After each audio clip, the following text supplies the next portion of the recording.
Good morning, grade 3s. So today we are going to be doing punctuation with inverted commas as well. It's all mixed up, so we're going to have to read very carefully and remember all our rules. So I'm going to be going through the rules with you again. This is what today's work will look like.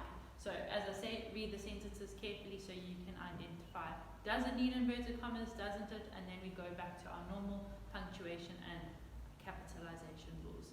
So let's just quickly go through inverted commas again. So, inverted commas. When do we use these? It's when somebody is talking. Another name for inverted commas is quotation marks, because we are quoting what somebody else is saying in our sentences. The first set of rules that we go through is for when it comes at the end of a sentence. So here's an example. The young boy asked, "How are you?" What are the words that he's saying? How are you? So that's what gets inverted commas. Let's go through the step-by-steps. Number 1 is find what's being said, and we always say underline it to help you, because when you find what's being said, that's where all your rules apply. So for this instance, it would be here, how are you? And then we would go on to step 2. Open inverted commas, which would be this first one here. Step 3, capital letter, which would be the H. We would change it to a capital letter. Step 4 is punctuation. Now, how are you is what he's saying. Is he asking a question? Is he shouting something? Or is he just telling us something? In this case, he's asking a question, so we choose a question mark.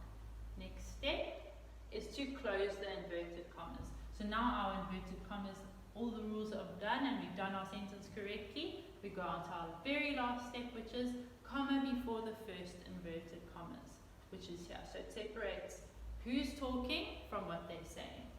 The next set of rules is for when the inverted commas come at the beginning of the sentence. Here's our example. How are you? The young boy asked. Using the same sentence, but now we're just putting it the other way around. So step 1 is to find what's being said and underline it. So when we read that sentence, how are you? The young boy asked. You can hear that what's being said is now in the front of the sentence. So the next step, open inverted commas, and up to this point you can see the steps are exactly the same as the first steps. Next step, capital letter, again it's the same as the last one. Next step, punctuation. Now here it changes a little bit. Punctuation, so we decide which one to use. If it's a question mark, we may use a question mark. If it needs an exclamation mark, we can use an exclamation mark. But if it should have a full stop, when it's in the beginning of a sentence, we don't use the beginning of a sentence, we don't use a full stop, we use a comma instead. But in this case, it's a question mark, so we're fine, we can put our question mark in. Next step is close inverted commas, also the same as the last one. And the final step, now this is also different, this one is, so number 4 is different a little bit, and number 6 is also different to the last set of steps. This is punctuation that must go right at the end of the sentence, because we've sorted out our inverted commas here. Nothing else needs capital letters or anything in the sentence.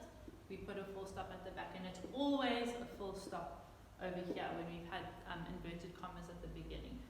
Because even though it was a question, we've sorted our question out here. The rest of the sentence just gets a full stop at the end. Okay, so now just to go back to our other rules. Capital letters and punctuation if our sentences don't need inverted commas. Okay, so this is our little trick to remember is mints. We remember we need to capitalize months, days, and any holidays. When we say I, talk about I, it's always a capital letter. N can remind us of the names of people, places, and things like that. T is for title, so if you're talking about the title of a book or the title of a movie, that would get capital letters. And S is for the start of your sentences. Okay, then we must remember can either have an exclamation mark, a full stop, or a question mark. Sorry. Okay, so that means you must read and you must decide, is it asking a question, is it telling me something, or is it a shouting sentence? Now, when to use a comma. We use it when we list things, like in these examples. Tom, Anne, Sally, and Sam came over. So we're listing people's names. So to separate what we're listing, we put a comma, but we don't put one before and. Okay? But we put before there. And then here, we bought apples, pears and bread. We're listing food, so we separate with a comma there. Now the next time we use a comma is when a sentence starts with yes or no. Okay, here's our example. No, I don't see it. Okay, also could have been yes, I do see it. But then we just know whenever it's a yes or a no at the beginning of the sentence, we put a comma afterwards. Now, going back to today's work, you've got to decide, does my sentence need inverted commas or does it just need the normal rules? So read carefully and do your best.